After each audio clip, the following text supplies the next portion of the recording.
सम्पूर्णमा नमस्कार।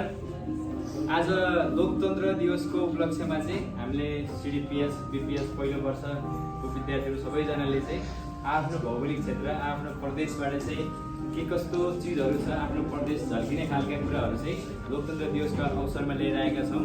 सर्वप्रथम त लोकतन्त्र दिवसको यहाँहरू सम्पूर्णमा शुभकामना। हामीले 2063 साल यता चाहिँ लोकतन्त्र दिवस मनाउँदै आएका छौँ, जसमा चाहिँ हामीले जनताको शासन जनताले जनताको लागि जनताद्वारा नै अघि बढ्न पाइयो। नेपाल एउटा सङ्घीय गणतान्त्रिक लोकतान्त्रिक देश अहिले भइरहँदाखेरि चाहिँ विगतमा 2224 देखि लिएर राणाकालदेखि लिएर होइन जहानिया राणा शासनदेखि लिएर राजतन्त्र हुँदै अहिले चाहिँ बहुदलीय शासन हुँदै यहाँ गणतन्त्र लोकतन्त्रको बाटोमा हामी छौँ र आज अगाडि बोल्न पाइएको पनि लोकतन्त्रले गर्दा हो। यसको लागि हामीले फेरि पनि हाम्रा वीर शहीदहरूप्रति चाहिँ एकचोटि नमन गरौँ है। अब आज चाहिँ हामीले हाम्रो टोली चाहिँ सुदूरपश्चिम प्रदेशबाट चाहिँ हामीले हाम्रो प्रेजेन्टेसन लिएर आएका छौँ।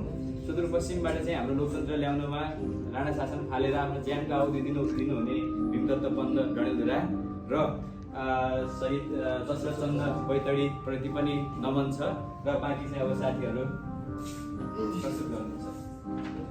डोटी जिल्ला भनेको हाम्रो सुदूरपश्चिमको लगभग बिचतिरै पर्छ अनि यसमा चाहिँ हाम्रो विशेषताहरू शैलेश्वरी मन्दिर पर्दछ, जुन चाहिँ सुन्दर मन्दिर छ अनि यसमा चाहिँ नेपालमै प्रख्यात खप्तड राष्ट्रिय निकुञ्ज जुन चाहिँ हामीले रिल्सहरूमा पनि हेरिरहेको हुन्छ, त्यसको सुन्दरता अलि धेरै हरियाली भएको त्यो चाहिँ डोटी जिल्लामा पर्छ। अनि यता चाहिँ बडी केदार मन्दिर पनि यतै पर्छ अनि दिपायल क्षेत्र भनेर पनि सबैले लगभग चिनेकै होला, त्यो पनि यतै पर्छ। अनि डोटीलाई चाहिँ ऐतिहासिक क्षेत्र पनि भनिन्छ, किनभने उहाँले भने जस्तै पहिला 2224 हुँदाखेरि पनि यताबाट डोटीबाट धेरै योगदानहरू आएको थियो।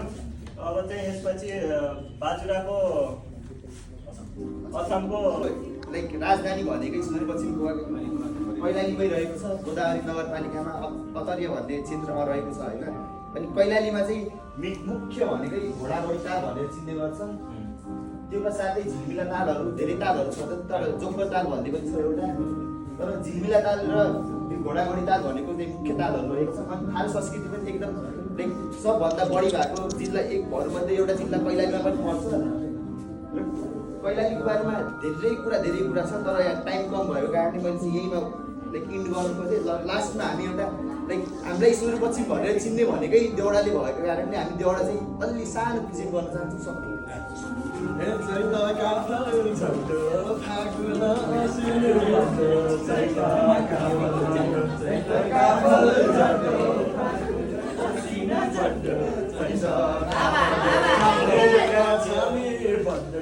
आइगयो बड्डीका खोजायो छामी बड्डो आइगयो बड्डीका खोजायो छामी। धन्यवाद। नागरिकहरूका हक अधिकार सुनिश्चित गर्नका निमित्त विक्रमसम्म 2062-63मा भएको दोस्रो जनआन्दोलन र तत्पश्चातको लोकतन्त्रको स्थापनाले ठुलो भूमिका खेलेको छ। तसर्थ जनस्वास्थ्य केन्द्र विभागका स्नातक तहका प्रथम वर्षका विद्यार्थीहरूको यो प्रयास अठोट र निरन्तर परिश्रमले एउटा समूहबाट लोकतन्त्रको बारेमा केही चर्चाहरू गर्न पाइएकोमा सम्पूर्णलाई धन्यवाद ज्ञापन गर्न चाहन्छु।